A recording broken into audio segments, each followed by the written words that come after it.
चाहे भले वो 200-200 रुपए की आई हो। क्यों? क्योंकि दवाइयां हमें मजबूरी में लेनी पड़ती हैं, रुचि में हम दवाइयां नहीं खाते हैं। जैसे रुचि में दवाई नहीं खाते हैं, ऐसे ही ज्ञानी जीव संयोगों को रुचि पूर्वक नहीं रखता, भोगता है। रुचि में ज्ञान स्वभाव है, उस रुचि का ज्ञान स्वभाव होने के कारण बाह्य संयोग में प्रवृत्ति चलती है। जितना जितना कचास है उस कचास के हिसाब से उसके साथ रहता है। जिन जिन से कचास, गुरुदेव के रुचि, अब रुचि में आत्म स्वभाव चाहिए। देखिए, परद्रव्य के प्रति राग होने पर भी, राग माने अपनत्व वाला राग, ममत्व वाला नहीं, परद्रव्य के प्रति अपनत्व होने पर भी जो जीव यह मानता है कि मैं सम्यक दृष्टि हूं, मुझे बंध नहीं होता, क्योंकि सम्यक दृष्टि को तो बंध नहीं होता है, उसे सम्यक तो कैसा, वह व्रत समिति का पालन भले ही करे। अब ऐसा लगता है कि जैसे ये तो सीधे के सीधे चारित्र पे अटैक करने लग रहे। यही आचार्य चारित्र की प्रबलता के लिए व्रत समिति का रास्ता बताते हैं।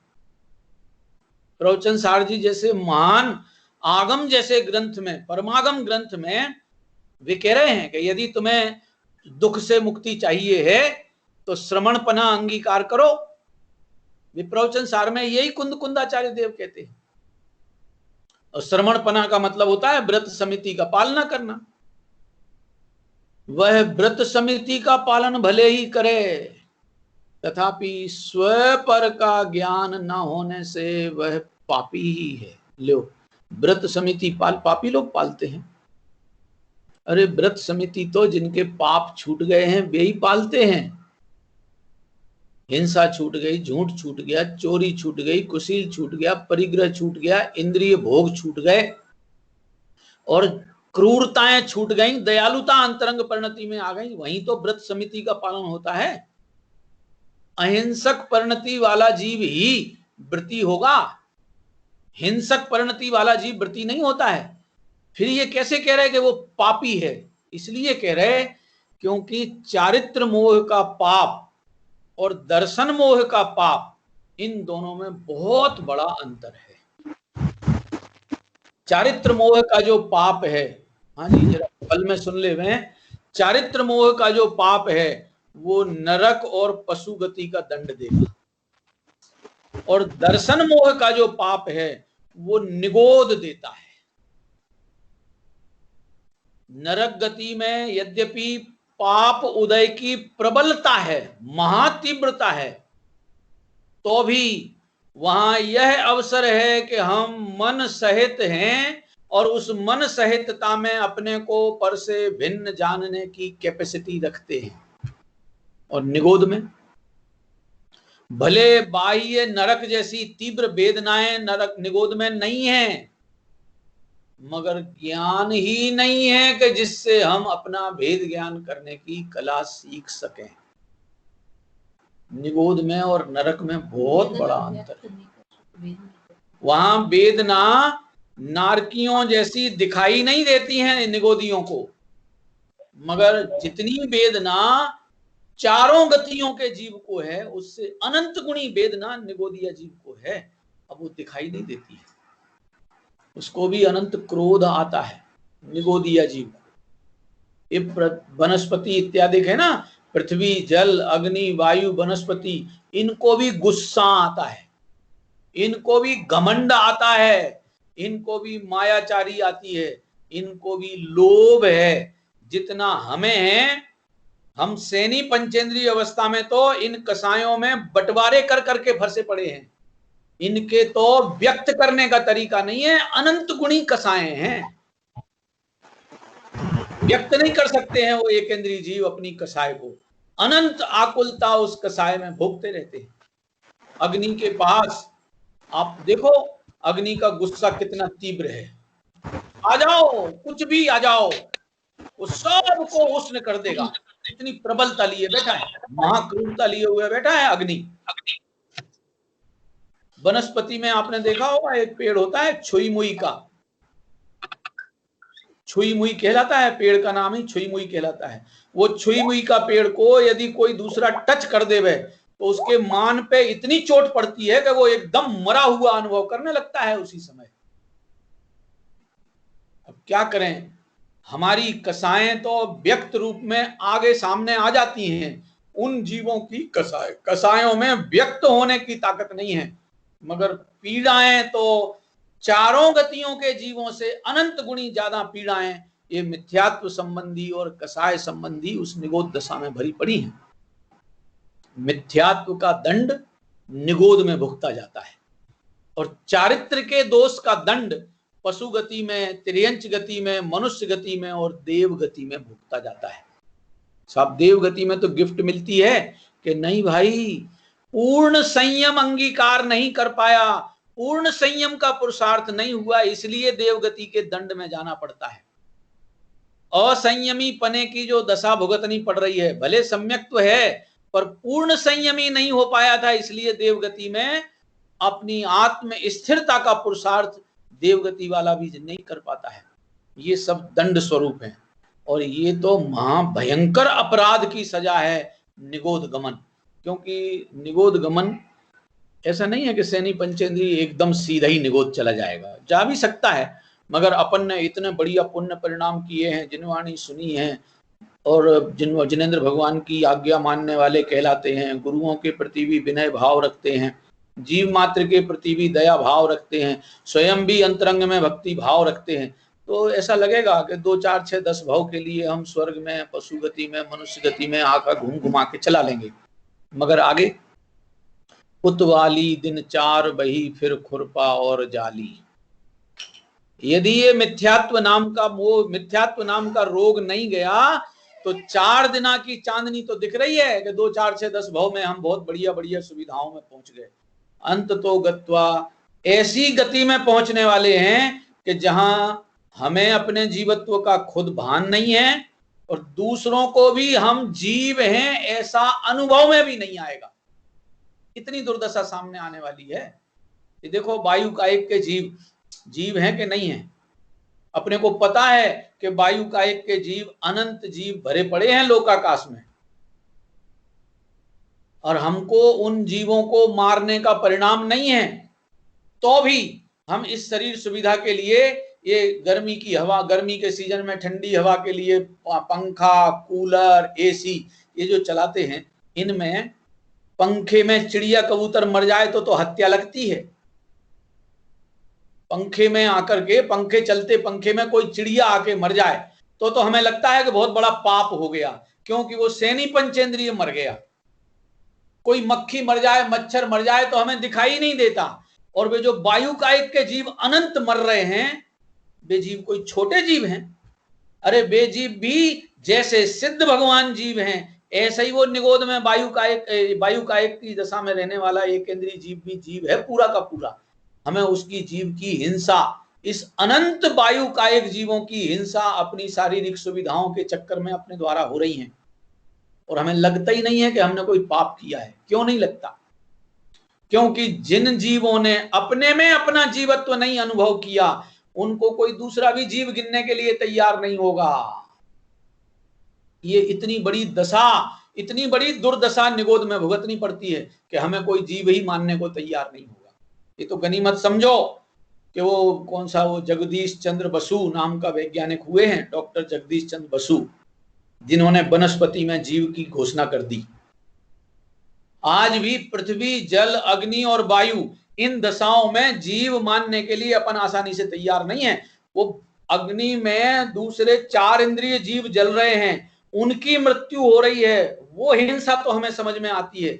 अग्नि स्वयं अनंत जीवों की हिंसा करता हुआ संयोग है, वो भी अग्नि कायिक जीवों का शरीर है, उसमें अनंत जीव मर रहे हैं, 1 2 नहीं मर रहे, अनंत मर रहे। हमें वो जीव मरते हुए ही नजर नहीं आते। क्यों नजर नहीं आते? क्योंकि जिनने अपने में अपना जीवत्व अनुभवने की आदत नहीं डाली, उन्हें दूसरा कोई किसी गिनती में क्यों गिनेगा? अब सोचो, निगोद का दंड, ये जो मिथ्यात्व की परिणति में जो निगोद का दंड भुगतना पड़ता है, वो ऐसा दंड है कि ना तो हम स्वयं अपने को जीव अनुभव कर पाएंगे और ना कोई दूसरे की नजर में हम जीव बने रहेंगे, जड़ जैसे दिखेंगे। ऐसी दुर्दशा भोगने का काम होता है मिथ्यात्व में। इस चारित्र में जो दोष लगते हैं वो इस मिथ्यात्व का दोष महा अपराध निकल जाने के बाद वे चारित्र के दोष कमजोरियों के रूप में पलते हैं और उन कमजोरियों को निकालने के लिए ज्ञानी का निरंतर पुरुषार्थ चालू रहता है। कमजोरियों को पोषने का कभी परिणाम नहीं होता है। ज्ञानी को अपनी कमजोरी, अपनी गलती समझता है और उस गलती से निकल बचने के लिए, बाहर निकलने के लिए निरंतर प्रयासरत रहता है। ऐसा नहीं होता है कि मैं अपनी गलतियों को पोषण करता जाऊं, मैं अपनी गलतियों को जायज ठहराऊं, ये मिथ्या दृष्टिपने में होता है। यही है वो व्रत समिति का पालन करे तथापि स्वयं पर का ज्ञान न होने से वह पापी ही है। जो यह मानकर कि मुझे बंध नहीं होता, जो यह मानकर कि मुझे बंध नहीं होता स्वच्छंद प्रवृत्ति करता है, वह भला सम्यक दृष्टि कैसा। अब ये स्वच्छंद प्रवृत्ति क्या कहलाएगी अपन समझें जरा।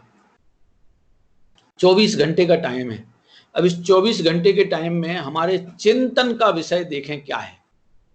हमको चिंतन में कौन प्रायोरिटी का विषय बना हुआ है। 24 घंटे का दिन, एक एक दिन में 24 घंटे, एक एक घंटे में 60 मिनट और एक एक मिनट में 60 सेकंड, ये सब अपन साइंटिफिकली जानते हैं, बहुत अच्छी तरह से जानते हैं। अब इनमें एक दिन के हिसाब लगा लो तो 24 घंटे में 1440 होंगे मिनट और 86,400 होंगे सेकंड। अब हमारी रुचि का विषय यही निकल के आएगा कि किसको हम कितना टाइम देते हैं, हमारा टाइम किसके लिए ज्यादा है। यदि आत्मस्वरूप हमको प्रिय लगा है तो फिर हमारा चिंतन मनन अनुभवन का विषय ज्ञान स्वभाव, ज्ञान स्वभाव के अनंत गुण वैभव, उसका प्रति समय का परिणमन, उस परिणमन में क्षणिकता, वह क्षणिकता में शुद्ध स्वभाव की अनुभूति, ये हमारी चर्चा चिंतन मनन का विषय कितना बनना चाहिए और कितना बनता है। लगा लो हिसाब किताब। एक 24 घंटे के 86,400 सेकंड में हम अपने ज्ञान स्वभाव को जानने के लिए कितने सेकंड देते हैं और पर वस्तुओं को, शरीर संयोग को, कर्म परिणामों को, कर्म उदय को, राग द्वेष को, बाह्य दुनियादारी को कितना टेंशनेबल विषय बनाते हैं, कितना चिंतन करते हैं उनका। यदि हमारे चिंतन में उनको अधिकता भासी है तो इसका सीधा सा मतलब है कि अभी मिथ्यात्व पूरा का पूरा जिंदा है। इसी समय सार जी में एक 31 नंबर की गाथा आई है, 31 नंबर 31, उसमें आया है कर इंद्री जय ज्ञान स्वभाव अरु जो अधिक जाने आत्म को। अधिक जाने आत्म को, अधिक माने क्या होता है, इंपॉर्टेंट जिसने आत्म स्वभाव को गिना है। अब वो चाहे समय सार जी पढ़ो, चाहे तत्वार सूत्र जी पढ़ो, तत्वार सूत्र जी में लिखा है अर्पिता नर्पित सिद्धे, 5वें अध्याय में है ये सूत्र। मुख्य और गौण की व्यवस्था से वस्तु की सिद्धि होती है। तो जो मुख्य है वो हमारी नजर में कितना मुख्य है, जो गौण है वो हमारी नजर में कितना गौण है या मुख्य हो गया है, देख ले। जब हमारी नजर में सब भिन्न बाह्य वस्तुएं मुख्य बनी बैठी हैं, मुख्य माने इंपॉर्टेंट नजर आती हैं, तो आत्म स्वरूप, आत्म स्वभाव तो देखो, स्वभाव कभी गौण नहीं होता है। स्वभाव की दो दशाएं हैं, या तो वो मुख्य होगा या फिर उसका अनादर होगा। गौणपना कभी भी स्वभाव के संबंध में नहीं होता है। स्वभाव कभी भी गौण किए जाने लायक नहीं है, कभी भी। कभी भी का मतलब किसी भी समय, किसी भी सेकंड, किसी भी मिनट और किसी भी घंटे और किसी भी दिन, किसी भी हफ्ते, किसी भी महीने, किसी भी बरस और किसी भी काल में स्वभाव गौण किए जाने लायक नहीं होता। अब जब वो गौण किए जाने लायक नहीं होता, क्योंकि वो मुख्य वस्तु है। जब मुख्य वस्तु हमें समझ में ही नहीं आ रही, अच्छी नहीं लग रही, अपनी नहीं लग रही, तो उसको हम मुख्य कैसे कर पाएंगे। जब मुख्य नहीं करेंगे तो उसका अपराध चलेगा, गौण नहीं होगा। गौण करना ये कला है, और गौण वही कर सकता है जिसको स्वभाव को मुख्य करना आया है, वही पर वस्तु को गौण करना जानता है। जिसको स्वभाव मुख्य करना नहीं आया वो या तो पर वस्तु को पसंद करता है और या पर वस्तु को नापसंद करता है। पसंद करने का मतलब हो गया राग और नापसंद करने का मतलब हो गया द्वेष। ये राग और द्वेष के अलावा तीसरा हमें कोई काम ही नजर नहीं आता है। इसका मतलब है कि हमारी पसंदगी में मुख्य वस्तु आई ही नहीं है। साहब तुम शरीर को पसंद करना छोड़ दो तो क्या करें? इसको रोटी देना बंद कर दें, इसकी तोड़ फोड़ कर दें, इसको खत्म कर दें? कि भाई साहब धमकी क्या दे रहे हो? ये धमकी देने का परिणाम द्वेष में आता है। धमकियां विरक्ति में नहीं आती हैं। विरक्ति में तो ठीक है भाई, चल रहा है जैसे चल रहा है, चल रहा है, चल रहा है, नहीं चल रहा है जैसी मर्जी। ये उपेक्षा भाव, गौणपना, ये कला है भाई साहब। और ये कला तभी सफल होती है जब हमने मुख्य करने लायक स्वभाव को मुख्य करना सीख लिया है। जो यह मानकर कि मुझे बंध नहीं होता स्वच्छंद प्रवृत्ति करता है, वह भला सम्यक दृष्टि कैसा? क्यों? क्योंकि जब तक यथाख्यात चारित्र न हो, हाँ जी, जब तक यथाख्यात चारित्र ना हो। अब यथाख्यात कब होता है? अपन ने शाम के स्वाध्यायों में अपन ने सीखा है, सुना है। यथाख्यात चारित्र होता है 11वें और 12वें और 13वें गुण स्थान में। अब अपने तो मेरे ख्याल गुण स्थान 11वां 12वां पार हो गए होंगे। सोचें जरा अपन हिसाब किताब। अरे अभी पहले नंबर का गुण स्थान उठ नहीं रहा, वहां से ऊपर उठने को तैयार नहीं है, देह में अपनत्व बुद्धि छोड़ने को तैयार नहीं है, और फिर कहें कि हमारे सम्यक दर्शन प्रकट हो गया। भैया नहीं होता है। देह जीव को एक गिने बहिरातम तत्व मुधा है। देह और जीव को एक गिन रहा है, इसके पोषण में रुचि है, 24 घंटे इसी की संभाल में चित्त वृत्ति लग रही है। इसका मतलब अभी मिथ्यात्व जिंदा है। और मिथ्यात्व के जिंदा रहते रहते यथाख्यात चारित्र, अरे यथाख्यात चारित्र की तो छोड़ो, अणुव्रत वाला चारित्र भी नहीं होता है।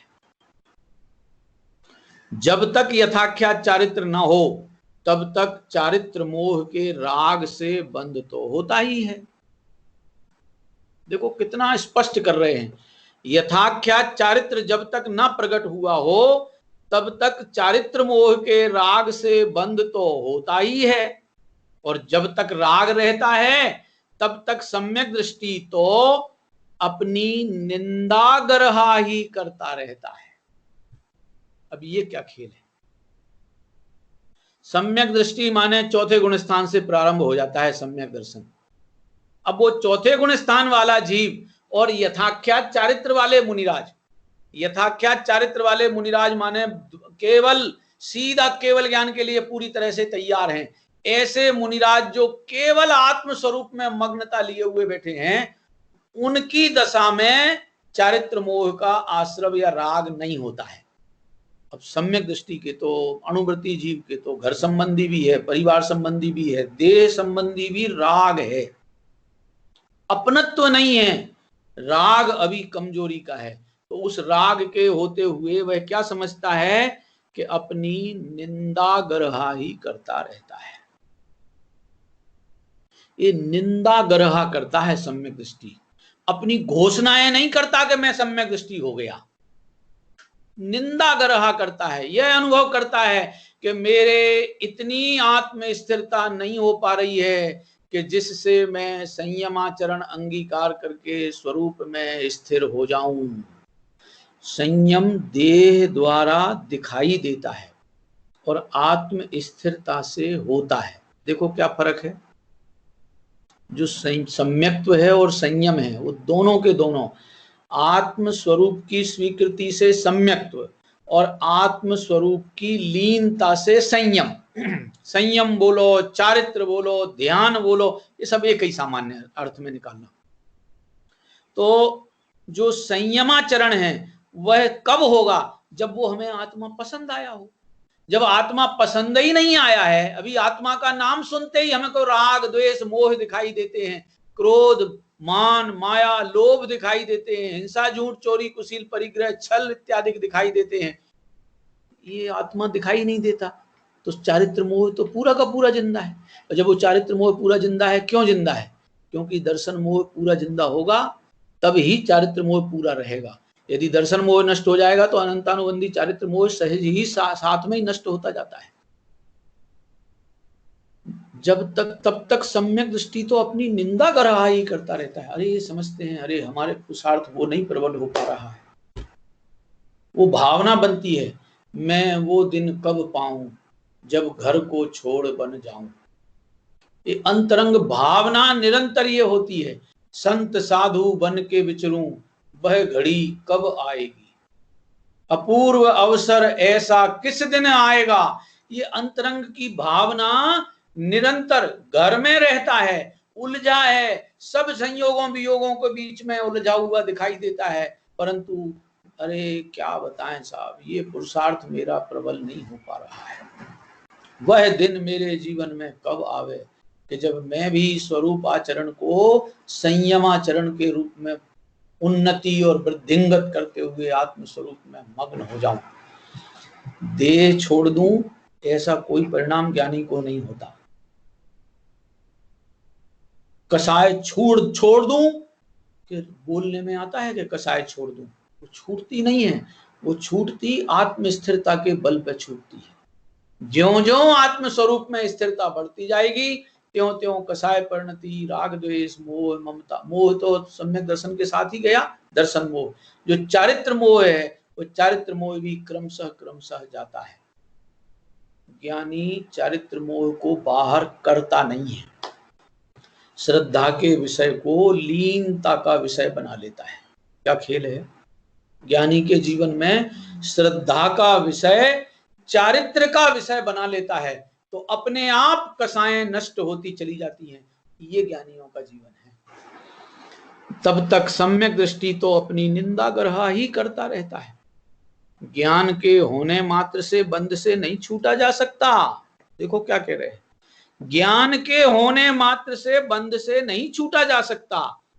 ज्ञान होने के बाद उसी में लीनता रूप, ज्ञान होने के बाद उसी में लीनता रूप शुद्धोपयोग रूप चारित्र से बंध कट जाते हैं। अब उस शुद्धोपयोग की यदि भावना, आत्म स्थिरता की भावना, अपनी अंतरंग आत्मलीनता बढ़ाने की भावना यदि नहीं है, और यहीं कह दिया चालू हो गया कि अरे मैं तो सम्यक दृष्टि हो गया, सारा जगत मुझे सम्यक दृष्टि मानने लग जाओ। अरे भैया, मुझे बंध नहीं होता। ये बात दर्शन मोह संबंधी बंध नहीं होता सम्यक दृष्टि को। चारित्र मोह जितना है उतना बंधन होता है। पुरुषार्थ सिद्धि उपाय नाम का ग्रंथ है अपना, पुरुषार्थ सिद्धि उपाय, अमृतचंद्राचार्य देव की रचना है। अमृतचंद्राचार्य की टीकाएं भी अनेक हैं, उनकी स्वतंत्र रचना है ये पुरुषार्थ सिद्धि उपाय, चरणानि योग का ग्रंथ है। उसमें उन्होंने लिखा है, क्या है देखो, ये नांसेन तु रागः तेनांसेन बंधनम भवति, और ये नांसेन न रागः तेनांसेन बंधनम नास्ति। जितने अंश में राग नहीं है उतने अंश में बंधन नहीं है, और जितने अंश में राग है उतना बंधन है। पर अनंत बंधन खत्म कर लिया, दर्शन मोह संबंधी बंधन, अनंत बंधन खत्म कर लिया, तो अब वो थोड़ा बहुत जो बंधन है उस बंधन से भी बचने का भाव है, उसको बांधने का भाव नहीं है। ज्ञान के होने मात्र से बंध से नहीं छूटा जा सकता। ज्ञान होने के बाद उसी में लीनता रूप शुद्धोपयोग रूप चारित्र से बंध कट जाते हैं।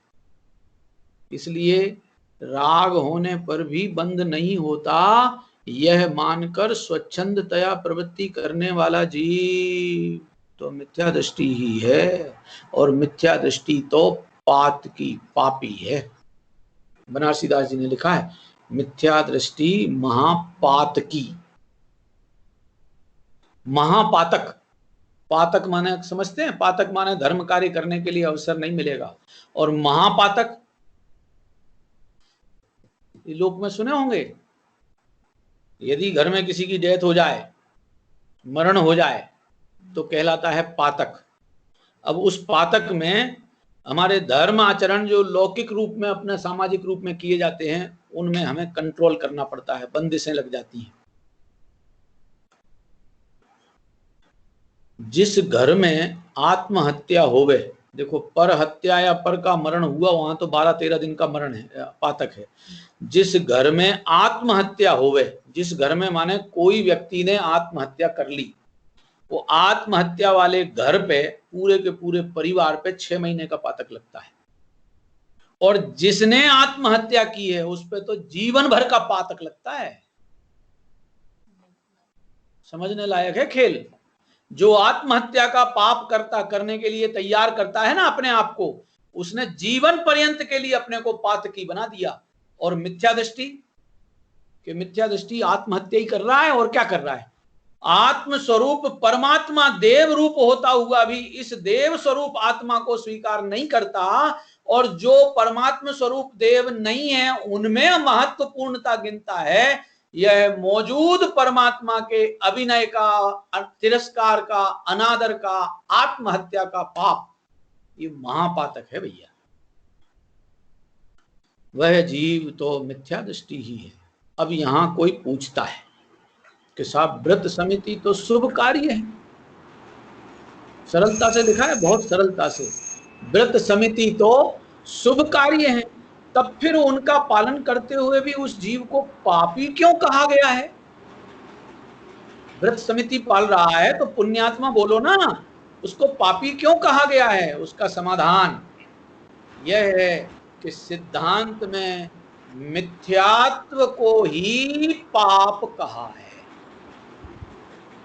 सिद्धांत में मिथ्यात्व को ही पाप कहा है। जब तक मिथ्यात्व रहता है तब तक शुभ अशुभ सर्व क्रियाओं को अध्यात्म में परमार्थतः पाप ही कहा जाता है। क्यों कहा जाता है साहब? पुण्य बोलो ना, कि हम बोल कैसे देवें भाई साहब। ज्ञानावर्णी, दर्शनावर्णी, मोहिनी और अंतराय, इन चारों कर्म की प्रकृतियों में कोई प्रकृति ऐसी नहीं है जो पुण्य बंधन की कारण हो।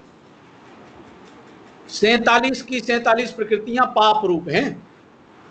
अब जिस समय हमने पूजा, भक्ति, व्रत, संयम, नियम पाले, उस समय मिथ्यात्व नाम का परिणाम जिंदा है कि गया है? देह में आत्म बुद्धि परिणाम है या ज्ञान स्वभाव आत्मा में आत्म बुद्धि का परिणाम है? वो देह में आत्म बुद्धि का परिणाम है, देह को अनुकूल बनाए रखने का परिणाम है, देह की प्रतिकूलताओं को हटाने का परिणाम है। भाई साहब, देह को अनुकूल बनाए रखने का परिणाम रौद्र ध्यान है, और देह की प्रतिकूलताओं को हटाने का परिणाम आर्द्र ध्यान है। ये तो पापियों के होते हैं भाई साहब। आर्द्र ध्यान और रौद्र ध्यान कोई धर्म रूप नहीं होते हैं, ये तो पापी रूप होते हैं। अब हमने थोड़े बहुत पुण्य कमा लिए साहब, छाता वेदनी का पुण्य बन गया, आयु कर्म में पुण्य बन गया, नाम कर्म में पुण्य प्रकृतियां बन गई, और गोत्र कर्म में पुण्य प्रकृतियां बन गई। तो इन पुण्य प्रकृतियों के बनने से मिथ्यात्व में कोई पुण्य बंध नहीं हो जाएगा, वह मिथ्यात्व का तो उस समय भी पाप ही बंधेगा।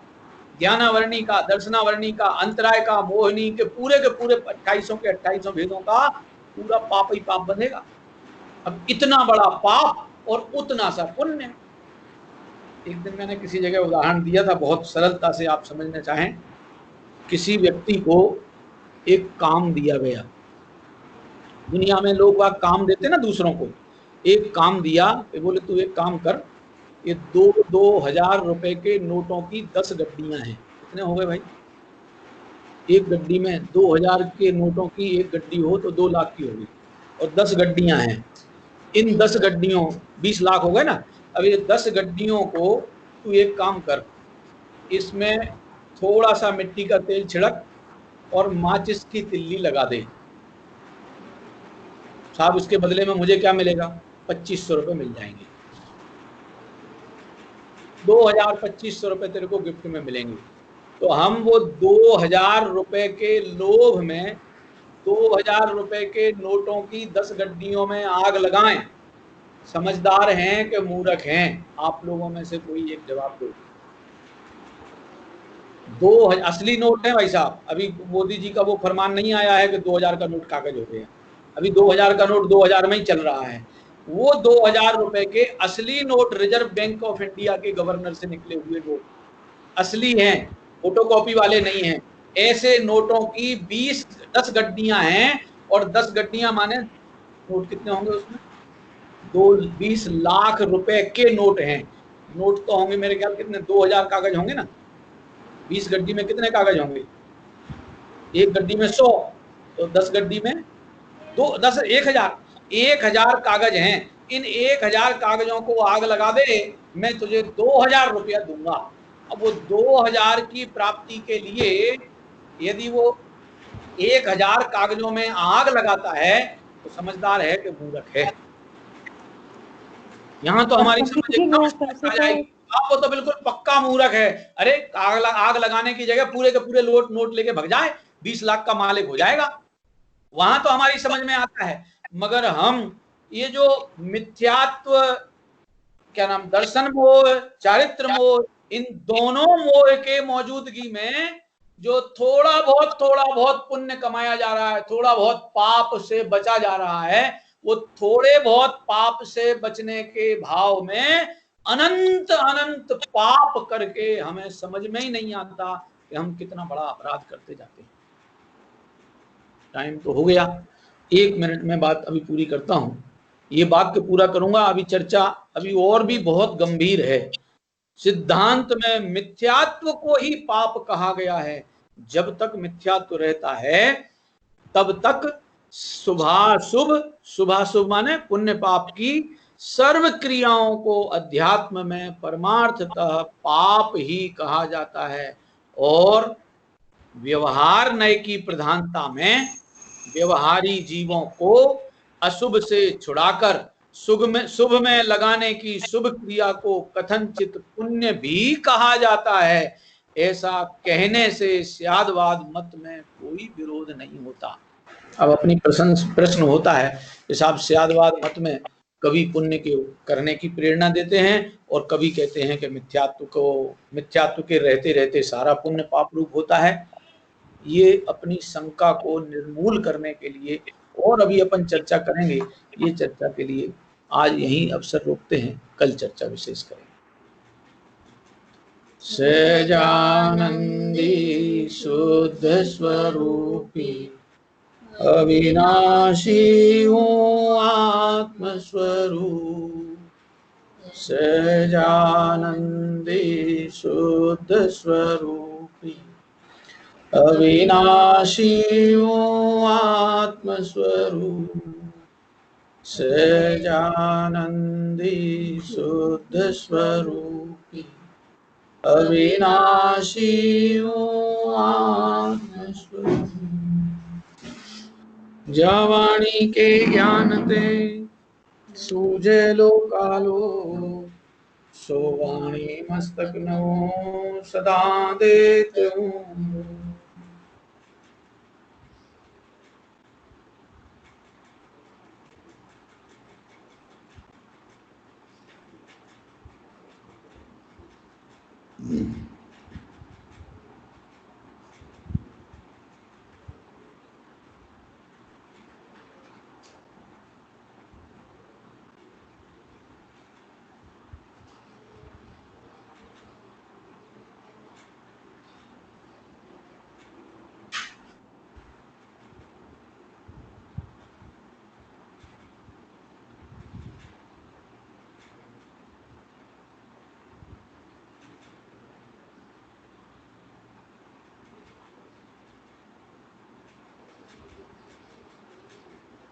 द्वादशांग जिनवाणी माता की जय।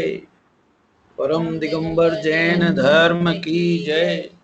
24 तीर्थंकर भगवान की जय। सभी को जय जिनेन्द्र, जय जिनेन्द्र, जय जिनेन्द्र। बाकी आ गया जय जिनेंद्र सभी को जय जिनेंद्र बोलो, जोर से बोलो। अरे जय जिनेंद्र। देखो जो भी जिज्ञासाएं रही हो उनको शाम को रखिएगा अवश्य, क्योंकि शाम को संवर का और आश्रम के स्वरूप की चर्चा आएगी, उसमें ये सब चर्चा को भी अपन रिपीट कर लेंगे। शाम को अपनी शंकाएं जरूर आप रखिएगा। पहले जब मैं शुरू करता हूँ उस समय ही आप अपना प्रश्न सामने रख दो, तो मैं तब उसका हिसाब किताब समाधान खोजने की कोशिश करेंगे और अपन आनंदित होने का प्रयास करेंगे। ठीक है जी। हाँ जी, हाँ। जय जिनेंद्र, जय जिनेंद्र, जय जिनेंद्र भाई साहब, जय जिनेंद्र जी, जय जिनेंद्र। अभी आज हमारा संकल्प दिवस है। आज हमारे जिनवाणी की आराधना के लिए ही जीवन समर्पण के संकल्प का दिन है, इसलिए अभी मैं यहीं रोकता हूँ। जो मैं पे दूसरे जो पे जाऊंगा।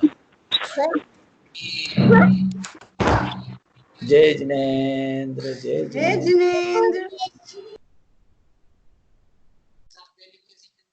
जय दादी चैंट्स पर